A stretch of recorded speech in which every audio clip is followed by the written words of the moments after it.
Welcome to 20th Century Geek.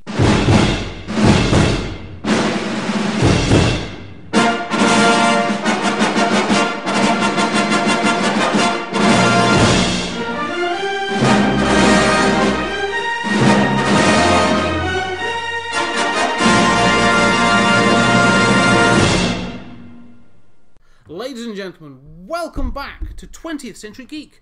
I'm your regular host, Scott Weatherly, and he's back in the house. My own Italian zombie, Mike. Wow. Yeah, that's what you are to me. Italian zombie. You are. You're like a big squidgy zombie to me. Big and squidgy. Yeah. Wow. Yeah. I just went to the toilet and I had something really big and squidgy. So when it gets out to sea, it's going to be a danger to ship in. It really is. Start sinking ships. It's going to sink ships. It might actually feature in some Italian horror sometime. Yeah, Titanic 2. Well, there is a Titanic 2, isn't it? Yeah, yeah. Ironic sequel where the boat hits an iceberg and sinks. Yeah. Original story. That's it. Well, we'll get into that because I think at least one of the films we're going to talk about, no, definitely one of the films we're going to talk about tonight is an illegitimate sequel. Much like Alien 2, Terra Nova. Yeah. From the illegitimate sequel to Alien. That had nothing to do with it. Yeah.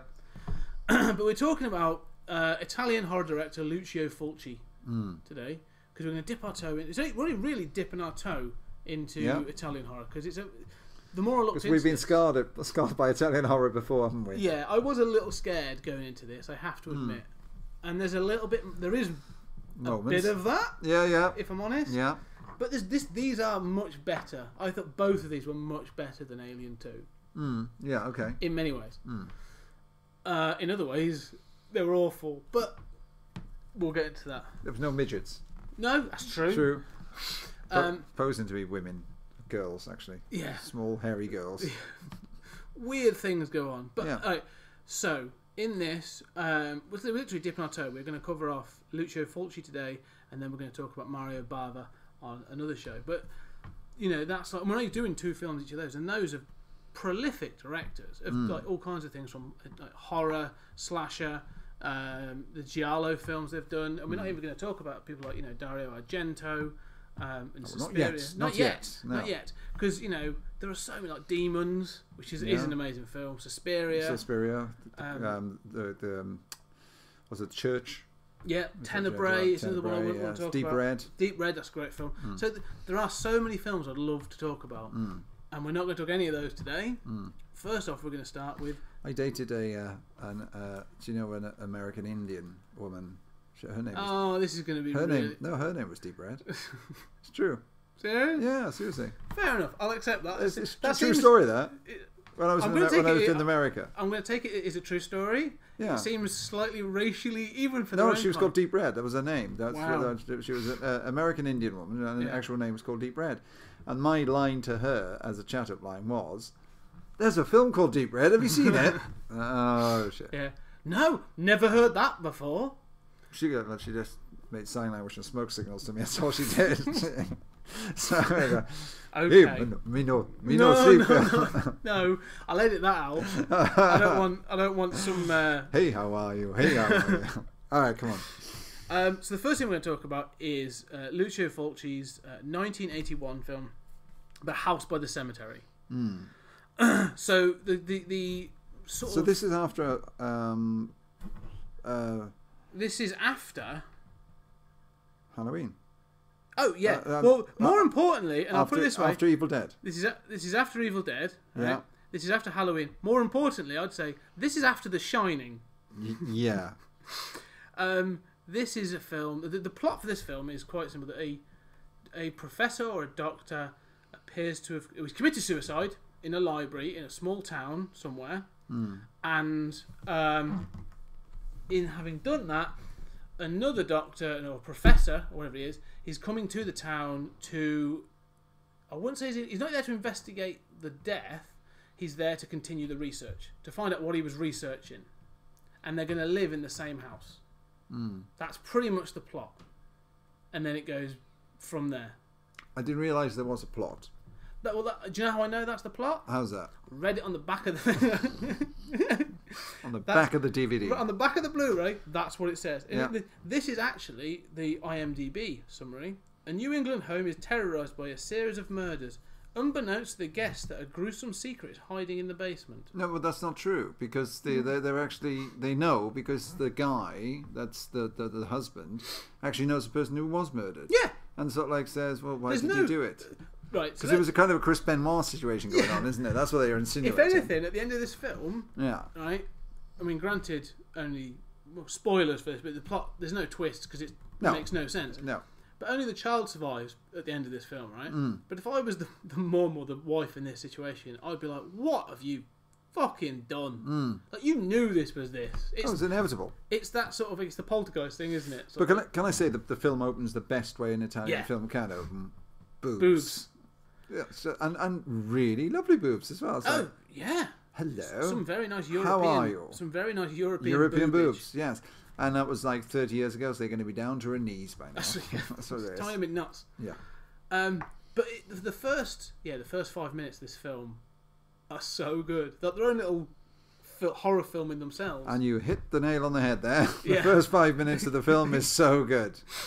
So if you're going to watch this film, watch the first 5 minutes and then leave it. Watch Brookside or something. No, but it opens with a couple, typical, or well, not typical because they're not American, but typical American sort of teen couple having sex in this, what they believe is an abandoned house. But you don't see them having sex. No, it's post-coitus. Like she's getting dressed. Yeah. And he disappears. Yeah. And she goes off to find him. Yeah. And she finds... dripping all over the house. Yeah. You know? Yeah. It was obviously a good time. And then she gets... The way she is killed was a bit... took me by surprise because I wasn't expecting that. She gets a knife through the back of her head and it comes out of her mouth. Yep, and she's laying on the floor in a pool of her own blood, breathing. Do you see that? Yeah. She's still breathing, clearly. Yeah, well, women do have a higher tolerance. Hurts so bad. Some women have a higher tolerance for pain. I suppose so. That's probably a good point. But, yeah, and then that's never addressed. Ever again. Well, no, it's touched on when he murdered his girlfriend and then he killed himself. Sort of. It's murder-suicide is what they insinuate, isn't it? And then obviously the family move in. And they go, yeah, let's move in then. Yeah. And then we're introduced to the family. Yeah. By the little boy, Danny Torrance. Sorry, no. Donatello Torrance. Yeah. And he is seeing a little girl in a picture, in a thing, and he's getting some. I do not know. Yeah, it doesn't make any sense at all. You know that whole sub storyline about the psychic girl. Well, yeah, but his mother comes into the room and she goes, well, I've forgotten his name now, the kid's name. Donatello Torrance. Don. And he's just staring at this bit of Don. Slap him across the face and say, hey, you're not listening. I'm your mother. Yeah.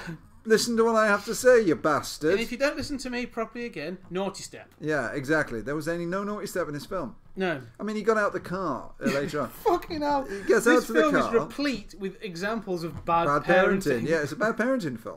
He gets out of the car, and then the mum and dad aren't even phased. They just look at, oh, he's out of the car. And the panic. I love the fact that there are moments with because so there's no panic in that place. I was going to say they've left him in the car with the windows down. Yeah. Right, playing in the back of the car. And they go, we'll be 5 minutes, we'll be back in a minute. Don't go anywhere. Yeah. And then they run off into this estate agent or whatever. They come out and he's not in the car. Yeah. Their reaction is as if they're crossing the road. They both look left, and then they both look right. Nope, can't see him. And then they go, yeah. And then it cuts, and you're like, and then the dad goes, no, there he is. Yeah. He's playing with that large doll in the playground. Yeah, the one-legged doll. Yeah. You know, the parent doesn't go, oh, come on, bring it with you. So she should go, put that shit down. Where did you find this filthy doll? You don't want a doll with one leg. I'll buy you if you want a doll, I'll buy you a bastard doll. Yeah. All right, just get rid of the shit. Yeah. Chucky's better than that, though. Yeah, exactly. It's just ridiculous. It's, that is some really bad parenting. And also, when they're in the estate agent, the lady goes, oh, you've been here before, haven't you? And the man goes, no. No, I've never seen anything. Shut up! And the woman just goes, oh, right, okay. You know, his wife just goes, oh. But the librarian says it as well. Yeah. Oh, I'm glad you're back. And he's like, not been here before. That's never addressed. At no point do they go, that professor looks incredibly like you. Nope. Have you been here before? No. Yeah, because you kind of think, well, yeah, and then the honourable mention, of course, is the childminder, babysitter, freaky turn up woman who's got almost got a monobrow. There are moments in this film, right, that artistically, I think some of this film looks amazing. There are scenes that you go, wow, that's shot really well. Not sure what it meant, but there's a moment in this film, right, where there's a basement door that's blocked off. It's blocked off, right? And they keep saying, yeah, we'll go down there at some point, right? And they don't, or they're not going to at first. And then when this babysitter turns up, who I assume someone has hired, because the mum's like, well, I didn't hire you, and she just, from the agency sort of thing, she goes, all right, there's my child. Yeah, carry on. Yourself. Bad parenting example number 3. What's your surname again? Savile. Right, no problem at all. Yeah, I'm related to the Satans. That's the Boston Satans. But yeah, there's a moment in this film where they're looking at the door, and the dad's. I would say the dad is slightly removed. Like, he is there to do work, and the family have gone with him. I think the dad should be slightly removed. Yeah, because he's a terrible actor. Yeah. So he comes in at one point. And then the nurse, or something's happened with the door. Like, I think the little boy's been trapped in the door. I can't remember the scene now. I can't remember that much because it's that nonsensical that all of a sudden the nurse, the nanny, catches the eye of the husband, and there's these close-ups of the eyes, and they're all looking at each other. And then the mum looks up, and they all look away from each other. And I'm like, oh, they know each other. This is going to shagged. They're either having that's what when me and your wife are in the kitchen and we look at each other. I always and then wonder. You walk in. I'm just like I'm like the Italian mum in this. You and are. then I just go and leave my daughter in the car while I go in the shops. Yeah.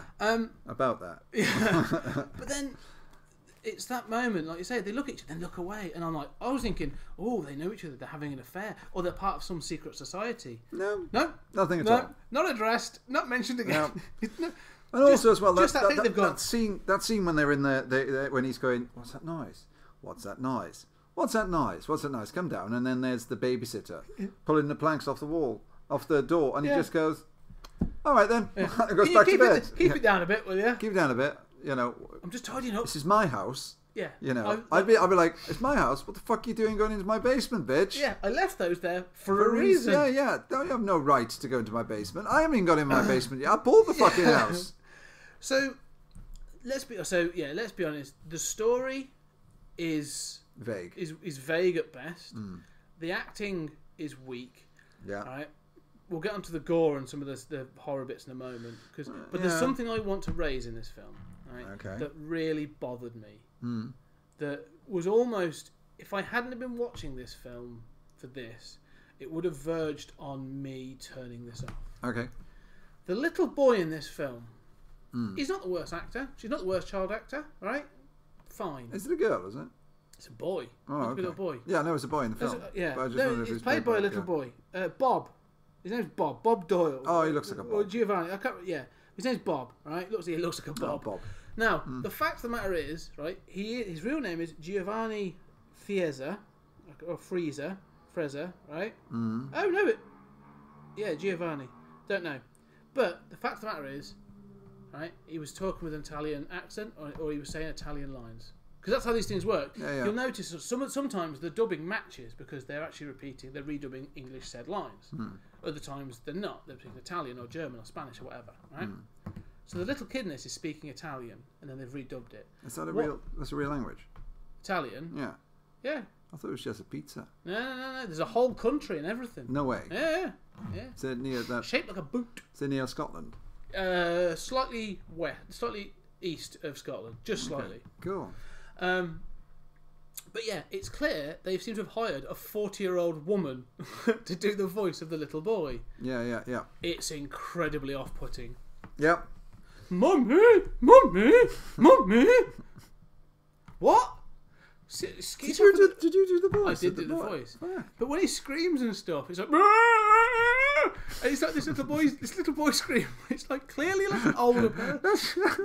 That's your rape noise, isn't it? That is. That's what when I'm being raped, or is that that's when I come near you. When I come near you, you make that sound. That's my O face as well. That's your mic alarm. It is. But at no point did anyone... Sorry, I got to look in your eyes. And I need to look away. We look away.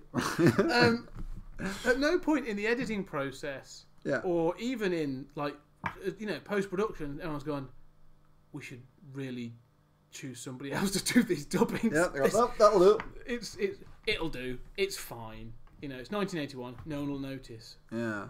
So that's I'd say we sort of pooled some of our issues, I think, with this film. Yeah. Right? What I would say is though. Sorry. One thing I will say that annoyed the fuck out of me was the eye acting.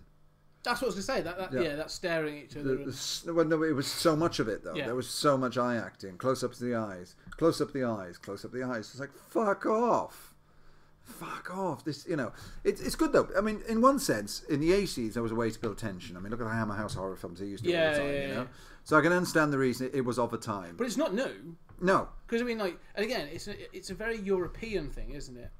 And when I say European, you'd probably find it in, I think, there's certain Mexican, South American films do it as well. But when you look at some of the most famous scenes from The Good, the Bad, and the Ugly, is the close up of their eyes when they've got the three-way standoff. It's if you're going to get it as early as the 60s, but it's a very European. Yeah, it is. Yeah. Trope. It's. But I got sick of it. I got sick of it too. I was just like, no, I don't want to see anyone's eyes again. Oh no, more eyes. At least they're sort of from an eye. In fact, right, and I'm looking at this on IMDb. There is one of the pictures. And I'll find it in a minute. One of the pictures on here. There you go. There it is just a picture of eyes. I can tell you who it is. I know it's the nanny. That's come to bed eyes, that is, isn't it? But there are scenes where you're just like, right, I get that. The nanny was incredibly sexy, though. Oh, she was gorgeous. She is incredibly gorgeous. Her name's Anea Peroni. There you go, Peroni. But she was in there. She's credited, how old is she now? She's credited as Anne the babysitter. So, she's 1957, so she'd be 61. Ah, she's still doable, isn't she? Yeah, I'm sure she's very attractive. She's European, she's Italian. Those Latinas, they all good really skin.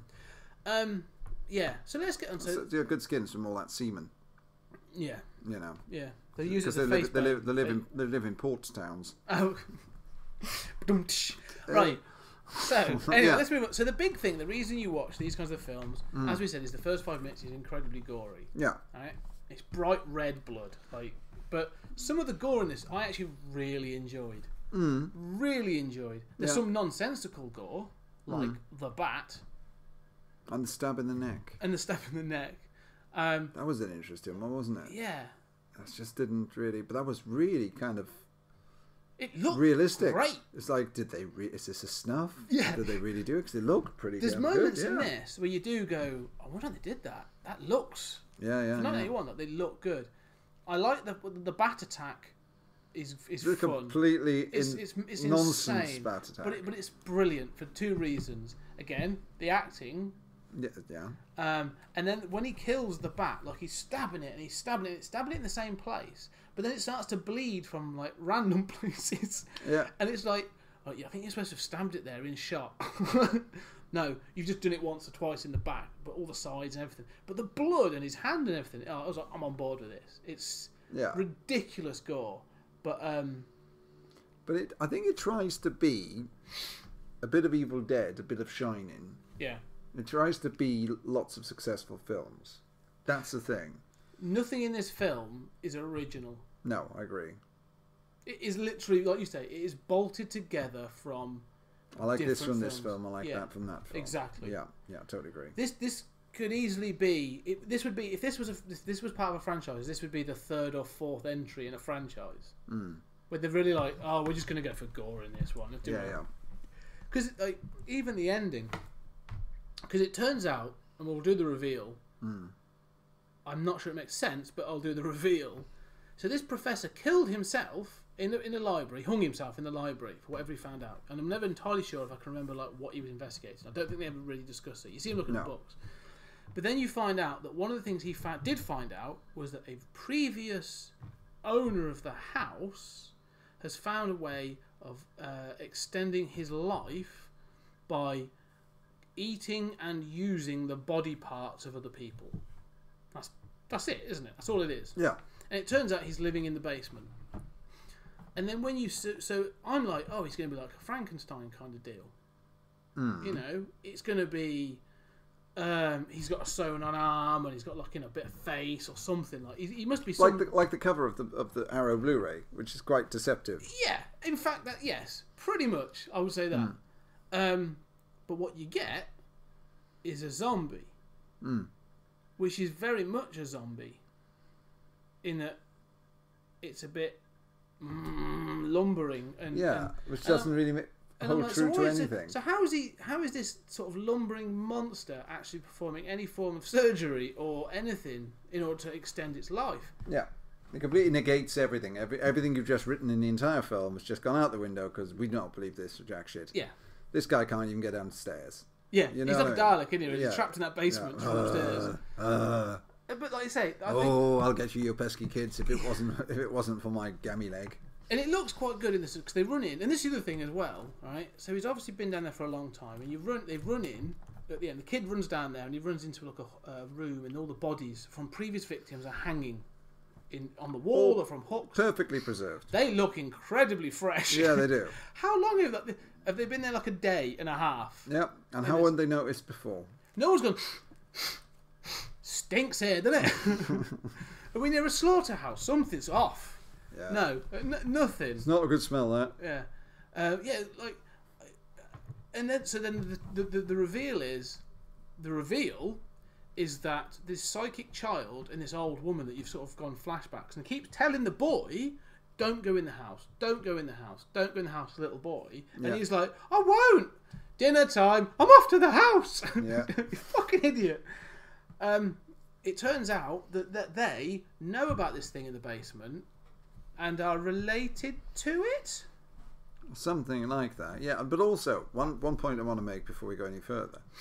Going right back to the beginning of the film, when they pull up to the house for the first time, she gets out and she goes, "Oh, this looks very much similar to that photograph you have of a house on your wall." And I'm thinking to myself, similar? It's exactly the same. Even the trees, even where you're filming this scene, is exactly the same.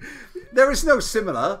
It's identical. Yeah, it's the same. It's the house. It is the house. Because I think you're right. I love the fact that you're right. Because she looks at the house and says, "Oh, that house is similar." And his response is, "Oh, it's the architecture." I'm sure there's similar houses all over this part of the country. Don't see another one. Yeah, you never see another one. Nope. But like you say, more than anything, the house, the trees outside the front of the house are exactly the same. She's pretty stupid, isn't she? Yeah, I would be looking around and being like, why have we got a photo of this at home? And also, as well, she didn't get her boobs out. She doesn't. No. Others do. Yeah. The man, the small boy. I was happy with that. Yeah. So I heard good. This has got a 6.2 on IMDb. Wow. Right? Okay. And I'd heard good things about this film, so that's one of the reasons I picked it. I was sorely disappointed. I think it doesn't deserve a 6.2. No. I mean, the gore's pretty good fun. There's some funny bits in it, but this is not. It's about a 4. Yeah, I was going to say, if I was to rate this, I'd rate this 4 out of 10. Because it held my attention simply for the fact that I was like, I've heard this is quite gory. I'm waiting for that to happen. Yeah, so the ending boobs. was, the boobs. So Fulci, I know Fulci has created some amazing films. Yeah, I absolutely agree. I will have to get onto them, but I don't think The House by the Cemetery is one of them. No, it's not one of his classics. No. So let's put it aside. We've said 4 out of 10. I think we both agreed on that. This was a disappointing start. So we'll move on from that. So that was 1981. Mm-hmm. So we will move on to. We're going back in time. Yeah. So a couple of years. So 1979. Okay, so after Dawn of the Dead. After Dawn of the Dead. Well, very much after Dawn of the Dead, because we'll get onto that in a minute. We're going to talk about zombie flesh eaters, or zombie, as it's called, or in some cases, Zombie 2, Day of the Dead. So this was created solely to act as a sequel to Dawn of the Dead. And by this point, so I'm curious, so by this point, you've had Night of the Living Dead, I assume. Oh, Night of the Living Dead, yeah, definitely. Yeah, so Night of the Living Dead. You've had in the 60s. By this point, so 1979, you've had both Night of the Living Dead and Dawn of the Dead. Yeah? Yeah, but you've had Dawn of the Dead is 78. Yeah, 78. Night of the Living Dead 67, 68? Something like that. 68, I think. Yeah. So, yeah. So this film, again, plot is pretty much light. Yeah, but it doesn't need a plot, I would say. No, it's a zombie film. It's a zombie film, and it plays to that strength. I mean, and to run the plot, it is nothing else but a zombie film. It doesn't pretend to be anything else. No. It is a plain out zombie film. Yeah. So, the gist of this is a boat comes into the harbour area of New York City, and when they try and board it, the police are attacked by a zombie-like creature, or a zombie basically. They don't know it's a zombie because they've come across, and they shoot it and it falls in the bay. The one thing I will say about that is the establishing shots for because the titles are going over the top of that, aren't they? Yeah. And the establishing shots for that are really good. The cinematography for that entire section at the beginning is really, really good. I would actually say again, this film, at the opening of this film, I really enjoyed it. I was bought into this film really quickly. Again, like, you know, the effects aren't stupendous. Yeah. But they're good enough for me to go, yeah, that's a big fat zombie, and I'm buying into it. So you get the boat, the police take it on, and they find bitten up and half-eaten bodies on the ship. Yep. And it turns out that it's this guy who's a doctor and his daughter trying to find out. They're claiming that it was a murder-suicide kind of thing, and she doesn't think it is. So she wants to investigate and find out what's happened. And she teams up with a journalist. And I think journalists clearly had a much better reputation in the late 70s than they do now. An investigative journalist. And they basically track it back to some island, and there's some... this is, in essence, this film should be called Zombie Island. Yeah. And they find out that there's a hospital there, and they are messing with disease and some of the bits and pieces. Yeah. And it's generating these zombies. They've created, or something's happened that's creating these zombies. And then basically it all goes fucking tits up. But they get access to it as well, don't they? Yeah. And that's the thing. It's a top secret secure. Well, it's not top. It's not. This isn't. The thing is, the reason I like this, and the thing I really liked is this is not government funded. No. It's not by the military. No. It is literally two doctors that had some cash and were like, yeah, we're going to go find an island and start fucking with the natives. Yeah. That's all they did. Yeah, we're going to start fucking them up. Why? Want to find out what happens. Yeah. Fuck them up. Let's inject them with Ajax. See what's Pretty much. Yeah. It's like these were guys, well, we couldn't, you know, we couldn't really get on in Nazi Germany, so we now found ourselves a little island where we can start fucking up natives. I want to find out because, again, the dubbing in this is better because I think they're mostly American actors. But the big thing I was going to say, if I can find it on here, I find her.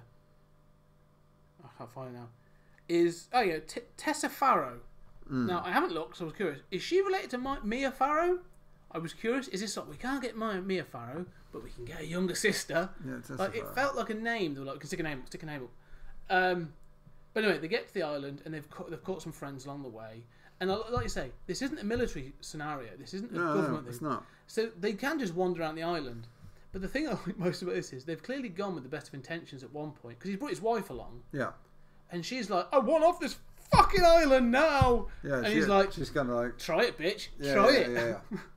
Because you kind of think, is this going to turn into some sort of menage a trois type thing? You know, because there is. You see her boobs, don't you? Yeah, you do. Yeah.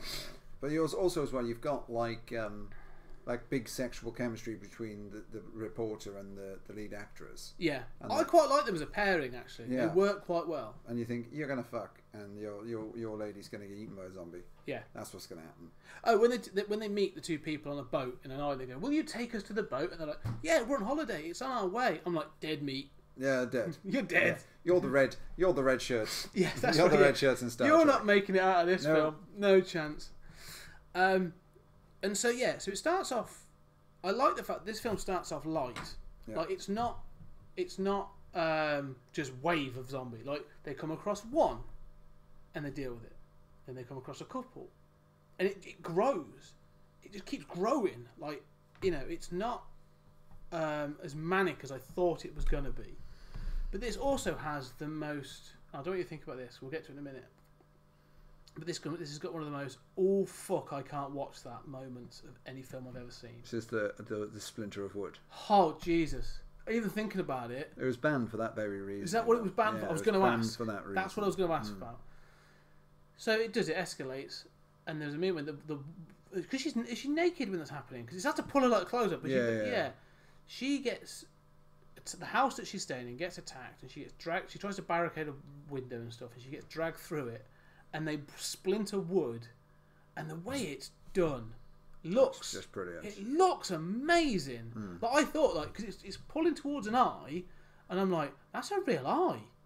They're going to cut away in a minute, and they don't, and it fucking enters the eye. I swear to God, I had to cover my face, and I was just like, no! It's astounding. Did you make that rape sound? I did.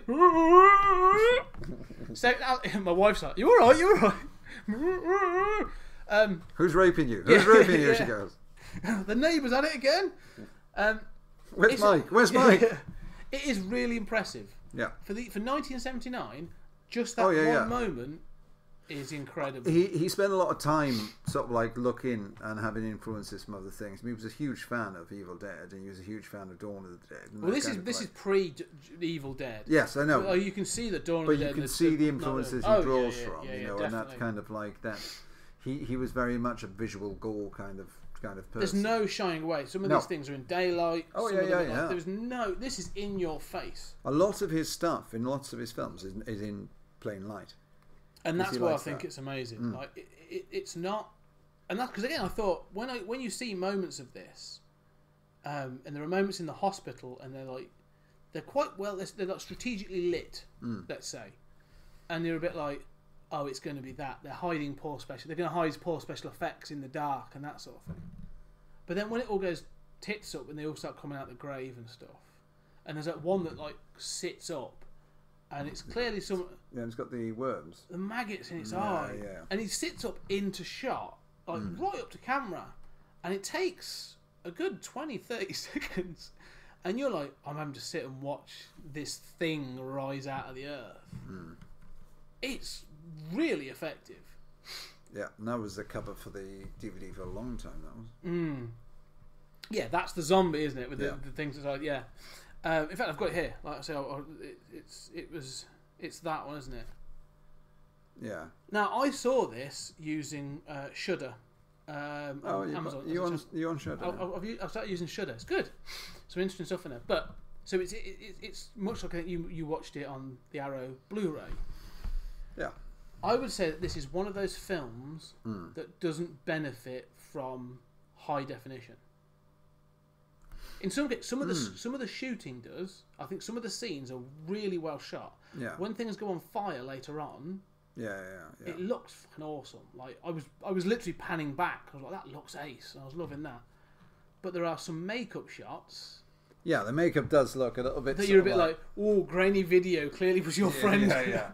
Well, you'll find that a lot with a lot of the polishing up of some of the late 70s, early 80s horror films. It's like, you know, the Hammer films are a good example. They've just re-released them, and some of you can see like brush strings and stuff like that, and you know, everything is a little bit more ropey than what it was previously. It's a shame that, like you say, you add that level of polish, and it sometimes takes away from the experience. And sometimes adds to it. And sometimes adds to it. Like T2, of course. Oh yeah, exactly. And exactly. I see what you mean. I totally agree with that. Yeah. There are films that I think benefit, and I think, for example, The Thing, John Carpenter's Thing, really benefits from the polish. Like it really does. Yeah. But this film, I think, it feels like it should be shown on like a grainy, like 14mm or 60mm kind of film. Do you know what I mean? You can project in the background. I think would be amazing.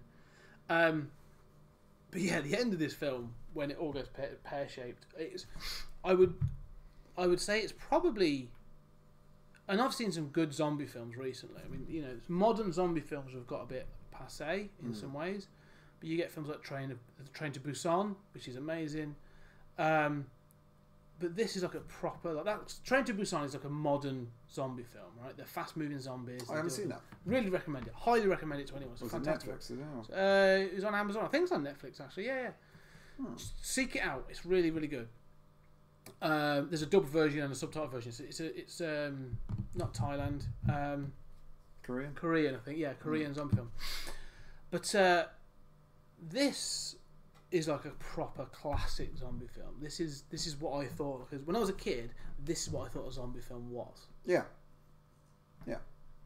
I mean, this zombie film I remember when I was a kid. Yeah. So my going forward, this was the benchmark. And I can see this is a good benchmark to have. I think so. I agree. Yeah. I think it's a cracking film. The other thing I say is, so this is when it's sort of like, this film was made in order to in Italy and parts of Europe in order to build off the success of Dawn of the Dead. Like, it was saying Dawn of the Dead was a big budget, wasn't it?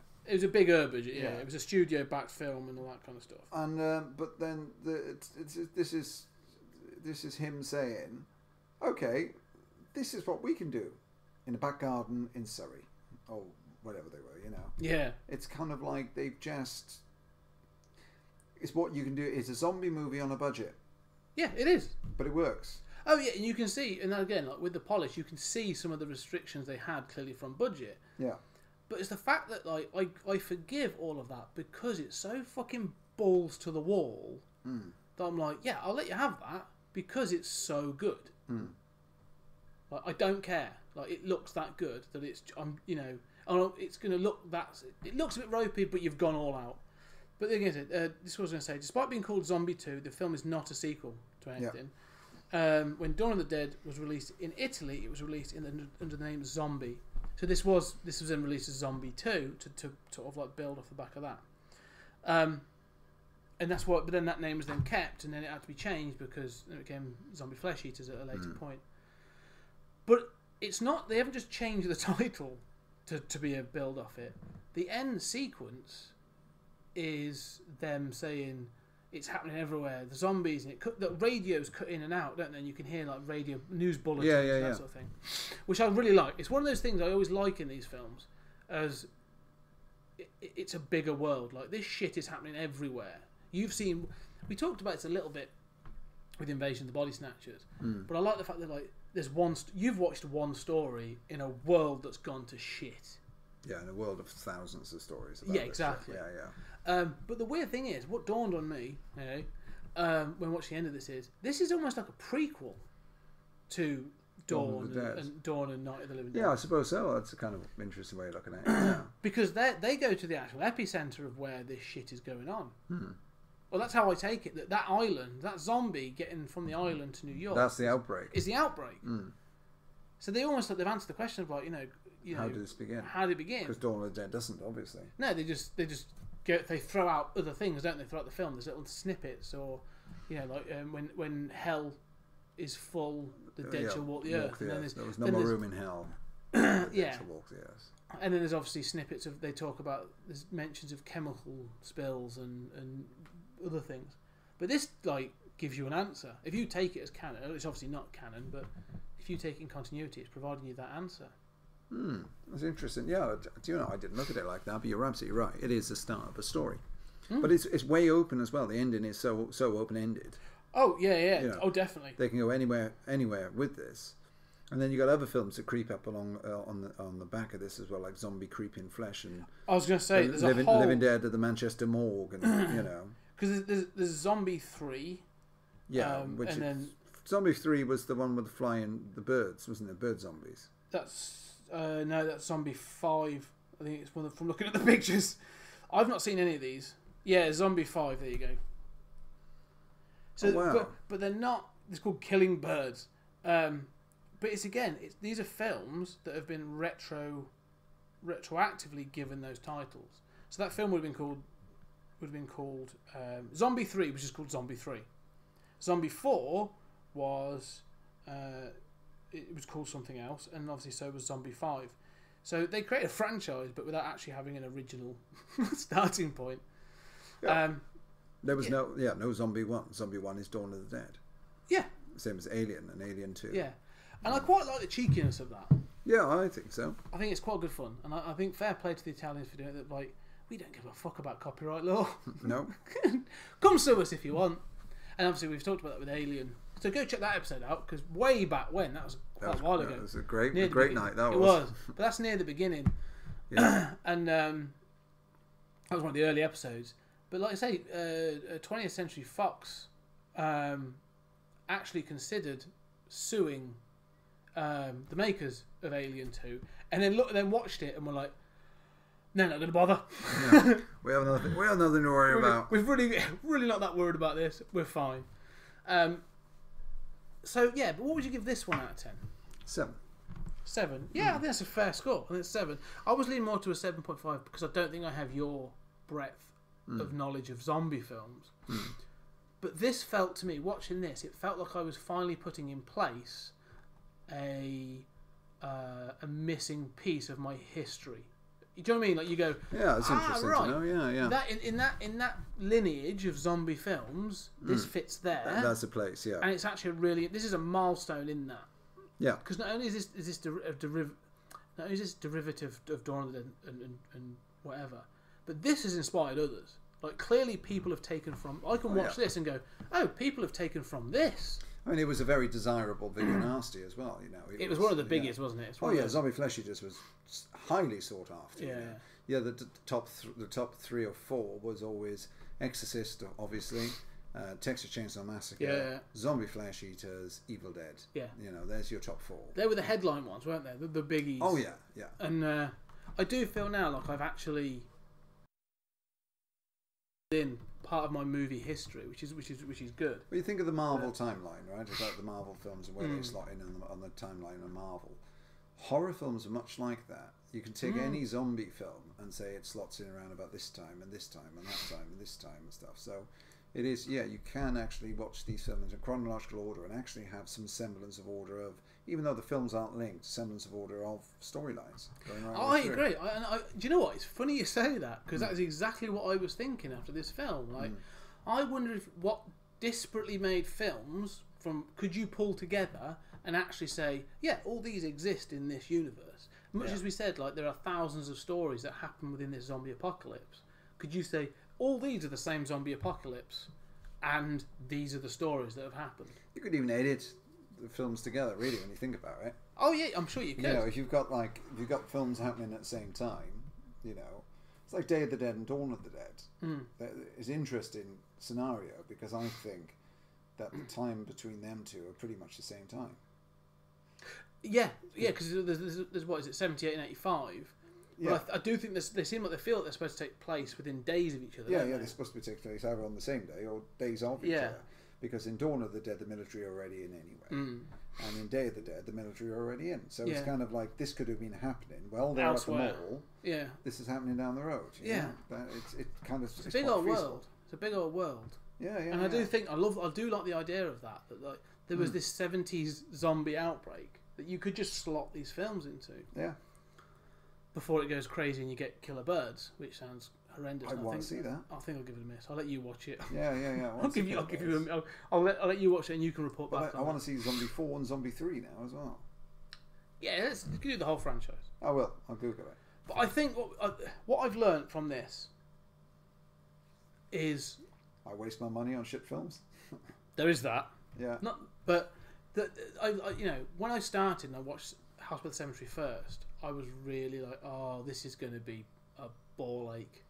Yeah. This is going to be hard work. This is going to be an absolute fucking ball ache. And so when I came on to Zombie Flesh Eaters, and it was like there was some style to it and some real balls and some proper gore and stuff, and I was like, oh no, this is fun. Like, I'm enjoying this one. This is crazy. That I was like, all right, I've got to be a bit more, like, if I'm going to dip into Fulci films more, which I want to, I need to Can we pick these at random, to be perfectly honest? Yeah. I need to be more discerning. Like, there are some good ones. Beyond. Yeah, that one I really want to see. Like Beyond is great. Beyond, New York Ripper. Yeah. Yeah, they're all Black Cats. These Black Cats. Yeah. There's another one called Don't Torture Ducklings, which is more of a giallo, like a mystery one. But people were raving about how good it was. Yeah, I've got that. There's things like that I think I really need to see. I Know Your Vice. That one. So that I do think I want to progress, and I think I need to sort of like nail up a hit list of like, here's the Fulci films to watch. Yeah. Don't just go at random because you're going to get but like, here's the films to watch. Yeah, there's certain ones you can just miss and just go past. Same as Dario Argento. What I was going to say, when you look at like this was a prolific director as well. Like it's not like modern directors where they get like years without doing stuff. He's a George Lucas of Italy, really. Yeah, this guy was banging out films. like this, House by the Cemetery was like one of 3 films that he did that came out in 1981. Like he was not waiting. He wasn't like taking hours in pre and post production. No, and it shows. Yeah, it really does. But like it's the same. But that means that the quality will vary. Yeah. And so that means I'm really interested because the next person we're going to look at is Mario Bava. Mm-hmm. Now the films we've picked for that are earlier. Remind me. Are earlier. So I wanted to look at. I've got the one I bought. Yeah, is it Black Sunday? Yeah, Black Sunday. I've got that. Yeah, you've got them all. I know. Somebody just pull them up. Mario Bava, not Mario Brothers. No, we will talk about that one day. Possibly. So there was. Let's have a look. Because he's done some seriously weird, like the different kinds. Yeah, of things. He's more sort of like he's like someone who clearly have taken a lot of drugs. So there was Black Sunday. That's it. Black Sunday, and there was and Black Sabbath. Were the 2 films I thought about watching for. A Black Sunday, Black Sabbath. Yeah. Yeah. Okay. Cool. And only because they've both got black in the title, that I was like, yeah, there you go. We'll do that. So. We can do that next. Those are Black Sabbath is 1963, and obviously inspired the band. And I can't find the other one. No, it's on here somewhere. But some of these. Oh, the one thing, like, there's a film in here that he did that I want us to do on a separate thing because it's not horror. But he did Diabolique in 1968, which is fucking incredible. And I've seen that film, and that's awesome. Have I got that? No, it's not been released. It's not even released of it. You have to get on some shitty European DVD. I'm looking at this. Black Sunday. It's called The Mask of Satan on here, but it's called Black Sunday. You've put it's It's called Black Sunday on your list. I've got that. 1960. Yeah. So we're now going to go back from an 80s like gore fest and look at a more 60s sort of level. There's some gore and some sort of like more suspense and some like I love the 60s horror. I think it'd be an interesting comparison. There's also other great directors out there. I'm trying to think of his name now. I can't think of his name, but he did 1,000 Maniacs and what was the other one called? Corpse Grinders. Oh, yeah. And we do need to cover these off because I mean, if anything, like we're not talking about Argento and stuff, so we're not talking about Demons or Suspiria. Suspiria is being remade, and the trailer is due out in a week or 2. And I haven't seen the original, and I think that's. I got the 4K version of the original, so it'd be interesting I'd love to watch mine. it. Yeah, I've got it on. It's on Shudder, and it's not dubbed. It's subtitled, so I need to dedicate some time to it. But I'd love to watch it. I think my one's dubbed. Yeah. I think yours might have both versions. Actually. Yeah, I think it's probably. I'd assume with the edition you've got, should have 4K. It should have both. Crisp edition as well. It's been really great. It's a lovely box as well. It's a lovely presentation. Yeah. So, on that note, we've dipped our toe into. I've dipped myself into Lucio Fulci. You have. And I've come out gory and messy. You have. I quite enjoyed it. What was the sound? What was the sound you made when you dipped yourself? That's it. Yeah. Save that for Halloween this year. Yeah. And I think I do want to see more Fulci films. I really do. I was a bit trepidatious after the first. I got my fingers burnt. See the Beyond. Beyond is great. Yeah, I want to see the Beyond, and there's a couple of others I think I really need to see. City of Living Dead, I think it is. Yeah, that's his as well. Yeah. That's a bit weird. Yeah, well, there's a couple of weird ones, but there's some that obviously, like you say, there's those. I want to get that hit list, and I think I'm going to work through that hit list. So, Mike, did you enjoy the Fulci dip? It was very retro for me. Yeah. It brought me back. Good. And then we'll go back in further to Bava. So, right. It's been quite a short one today. It's good. It's quite short and sharp and sweet. We're off to cinema. We're going to see Solo. And, or we could just see Deadpool 2 again. No, I've seen it. I want to see Solo. I do want to see Solo. Okay. But something we will leave to the future, and I think we'll give it now. We're not going to cover Star Wars now. Okay. But coming up, so next year, end of next year, I don't know what it is Episode 9. I think in the lead up to that, we'll have to do a full-on. I'm going to do a full-on fucking Star Wars binge. Okay, I'm going to dive full into all Star Wars, and I'm going to review the lot. So that'll be a widescreen TV and DVD player in my summer house. That's it. We'll watch and we'll do that. And a shitload of beer. Yeah, and so we could just make it through the first 3 films. Yeah, so we can get through the prequels and then we enjoy the rest. God. So on that then, thank you very much for listening. Yep. And don't forget, first things I always sort of tack at the end, but I'm going to put it at the front now. All up front is don't forget we are on Patreon, and I just released to Patreon subscribers a review of Flash Gordon with Julian Derris from Sequart. It was great fun. We've got all sort of like psychological and shit about the white male fantasy of being a saviour and stuff. It's really cool. Did you hear about Brian Blessed at the other Yes, day? we talked about that. That's brilliant. Yeah, just basically. Oh, good TB. Yeah, I love Brian Blessed. Yeah. And so check out. We are on Patreon. Check us out. The rewards are fantastic, and some really good reviews building up on there. So, but if you want to get in contact with us, we are on Google Mail, so 20thCenturyGeek@gmail.com. I'm on Twitter @20thCenturyGeek, and the same 20th Century Geek all over the social medias, Facebook, Instagram, Tumblr. Come and look at me, I'm gorgeous. And we put some amazing things on there. And I love to interact with all my fans. All of my wonderful, wonderful fans, all 4 of you. It's amazing. So, on that, thank you very much for listening. Thank you, Mike. No worries. And we're going to go off and... Dun, dun, dun, dun, dun, get dun. some Star Wars. And for all you guys out there, I'll see you soon.